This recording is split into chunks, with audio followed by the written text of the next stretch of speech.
Welcome back. So many people watching what's happening in Eastern Europe wonder how they can help the innocent victims in Ukraine.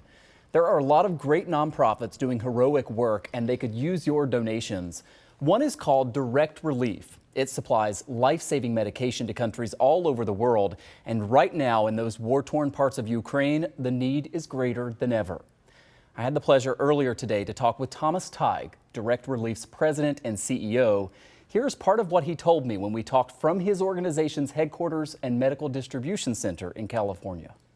Mr. Tighe, I know that you were already doing charitable work in Ukraine, but I wonder, how has your mission changed over the past week and a half or so since the invasion by Russia? Well, it's gone from direct relief efforts in Ukraine have gone from kind of filling gaps that we're qualified to do for specialized cancer therapies or specialized cardiovascular medications, or bringing in monoclonal antibody treatments that we had access to and the government needed.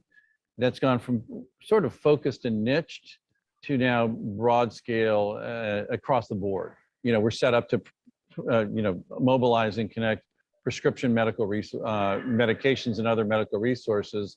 That's what we do. It's just the need has now exploded.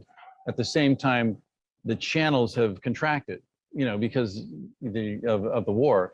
So millions of people fleeing in the winter, in a time where there's relatively high infectious disease rates for COVID, for HIV, for TB in the area. So the context that this war is happening in, from a health and humanitarian perspective, is really tough.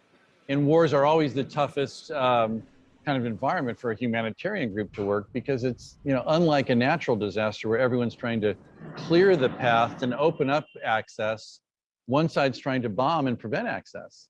So, it's just an extremely complex emergency that's affecting millions of people today, and it could get a lot worse if things don't at least suspend or a humanitarian corridor is not opened up.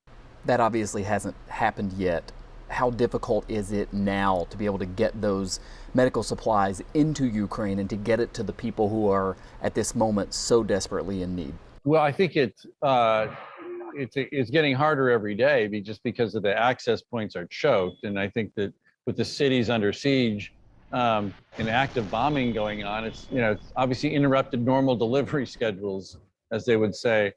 But I think the coordination efforts from the Ministry of Health, at least perspective, and Ukrainian government, they're having to have a workaround, working through the access points for supply hubs in Poland, for example, that can't come in. And so that's how the shipment earlier this week that directly provided at the urgent request of the Ukrainian Health Ministry, that was the routing. It wasn't directly to Kyiv because we couldn't do that. It was through Poland and then secure transport to the border. This level of military action in an active war in Europe is something we obviously haven't seen in decades. Part of our conversation with Thomas Tighe earlier today. If you'd like to help his organization, you can go to directrelief.org.